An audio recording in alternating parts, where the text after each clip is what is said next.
ngayon po ay nagkakatipon-tipon tayo para sa ating operational briefing period for our operation period May 18, 2025, 0600 to 1800.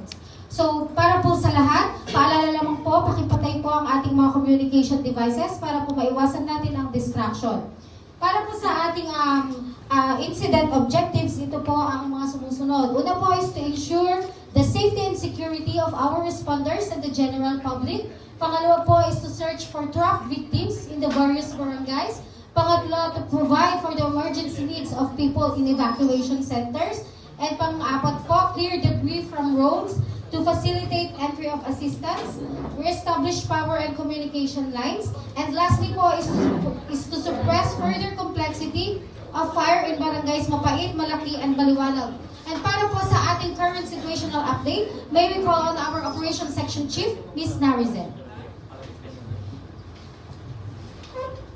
Magandang umaga sa lahat. Ipapaalam ko sa inyo ang current situation sa siyudad ng Santa Tanyaga. Dahil sa naganap na 5.8 magnitude earthquake sa northern part ng siyudad, sa barangay Maliit, Mapait at Maliwanag, meron ditong fire outbreaks resulting from gas tank explosion, but lesser infrastructure damages ito than in the south. Ang main road naman na nagdurugtong sa barangay Maliit, Malaki at Masama, dito ay may road blockages due to damages and debris piled up. Sa aming nakalap na balita, ang southern part ay masyadong napinsala. Sa barangay Masama, kung saan ang komunikasyon at kuryente ay gayon din ay nasira, gayon din ang mga tubo ng tubig. Nasa 100 kataong sugatan, 10 ang patay at iba ay nawawala. Sa ngayon, sa kasalukuyan, ito pa lang ang sitwasyon sa siyudad ng Santa Tanyaga. Salamat po. Maraming salamat OSC at para naman po sa ating weather update, tinatawagan ko po ang aming resident meteorologist, Ms. Hazel. Good morning everyone. For our weather forecast, we have a partly cloudy with a temperature of 32 degrees Celsius and 30% chance of rain. 64% of relative humidity and wind gustiness of 23 km per hour. So bring water for rehydration and expect for possible rain in the afternoon. Thank you. Thank you for the weather update. And next, for our operational assignment, may we call on our Operations Section Chief, CJ.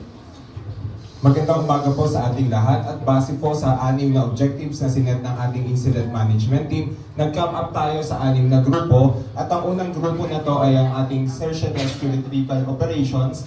At kung maalala natin sa report ay meron po mga report na nasugatan at pagguho ng lupa sa barangay Masama at dito po magpo-focus ang ating search and rescue retrieval operation.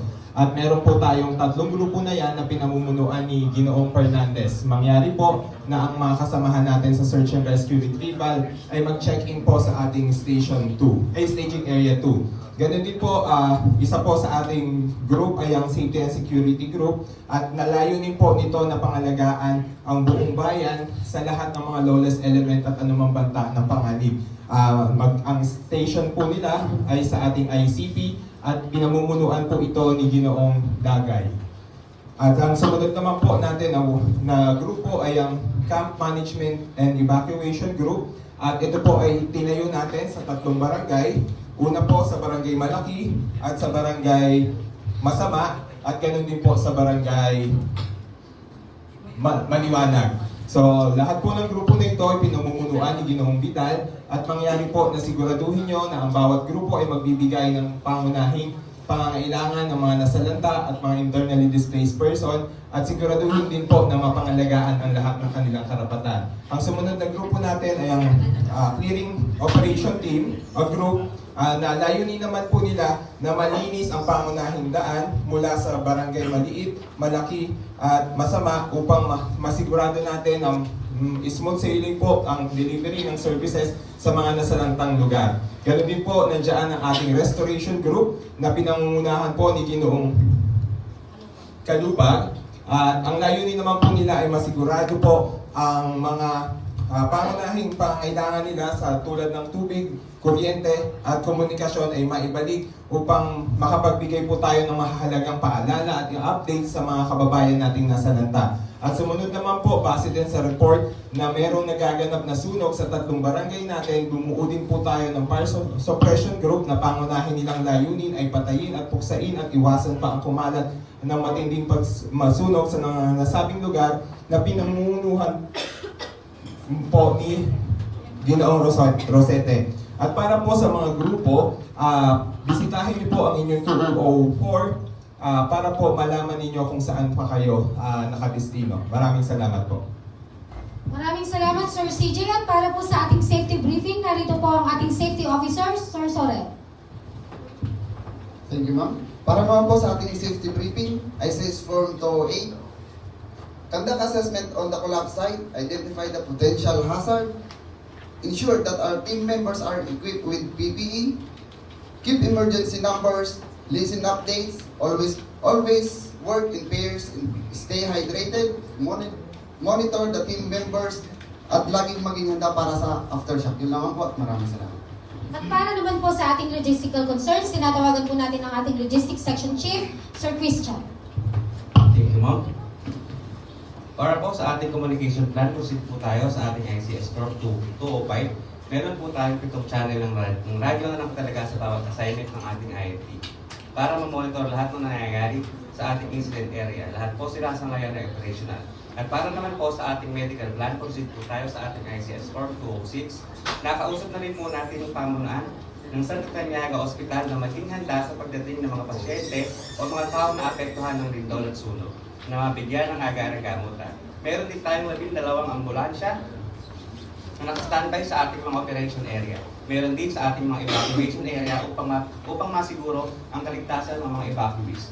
Bawat evacuation area natin ay nakapagdala na rin tayo ng mga food pack, tubig, balig at iba pang kagamitan na maaaring gamitin ng mga evacuees. Mayroon na din tayo mga heavy equipment, power tools, gas na nasa staging area para magamit ng INT. Kung may nais pa kayong kagamitan o resources na maaari nyo akong tawagan sa aking numero na nakasulat sa ating ICS Corp o personal nyo akong puntahan sa ating nakatalagang staging area. Thank you. Maraming salamat po. And for our financial concern, may we call on Financial Section Chief, Maybe. Magandang umaga sa ating lahat. Ipinapaalam namin na sapat ang ating pondo upang matugunan ang lahat ng kinakailangang gastusin, kaya't wala kayong dapat ipag-alala. Gayunpaman, mangyaring itabi at isumiti ang anumang resibo ng mga gastos upang maayos nating maproseso ang reimbursement. Para sa mga responders, huwag kalimutan mag-time in at mag-time out ng wasto. Sa mga nasugatan, kinakailangan gumawa ng incident report upang naisumite para sa pag-claim ng insurance. Para sa anumang kahilingan o pangangailangan, mangyaring ipasa ito sa aming opisina upang maproseso ng maayos. Maraming salamat. At para naman po sa ating information plan and updates, nandito po ang ating PIO, Ms. Nadine. Good day, everyone. We want to remind everyone that public information is only available via Chicharon FB account and this hotline 888. Please refer to these sources for up-to-date and accurate information. We are working around the clock to ensure all public resources are accessible. We understand that media is here to keep the public informed, but we ask that you direct all your questions to our media line 111 or send inquiries to chicharonepics@gmail.com and to our INT. Please do not give any information to our media or press. We will provide updates as new information becomes available. Thank you. And for our cooperating agencies, may we call on Liaison Officer Danilo. Good morning po. For the other cooperating agencies po, we have already coordinated with them, kagaya ng PNP, AFP, DOH, DSWD, and DRRMC, DOST, and other volunteer groups. For the other, para po sa mga kailangan pa sa operation na ito. Para po sa mga agency representatives na hindi pa po nakapag-check-in, mangyari po mag-check-in po kayo pagkatapos ng operational briefing na ito. Salamat po. And for our closing comment, we have here our Incident Commander, Ms. Gab, take it away.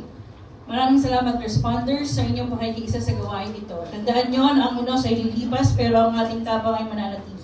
Mag-ingat tayo, sundin ang plano at siguraduhin natin ligtas ang bawat isa. Narinig ninyo na tayo ay handa sa lahat ng aspeto, ngunit maging alerto sa lahat ng oras at ibayang pag-iingat pa din. Ang bawat segundo ay mahalaga at ang bawat aksyon natin ay maaaring magdala ng pag-asa at buhay. Inaasahan namin ang ligtas na pagbalik ng lahat. Patnubayan tayo ng may kapal. Muli, maraming salamat. Magsimula na tayo. At para po sa ating next briefing schedule, ito po ay tinalaga ng May 19, 2025 at 0500 hour. Para po sa ating mga grupo, maaari na po kayong pumunta sa inyong mga assigned stations or rooms para po sa inyong final briefing. And of course, paki-open na po ang inyong mga communication devices para dire-diretso po ang ating komunikasyon. Maraming salamat po.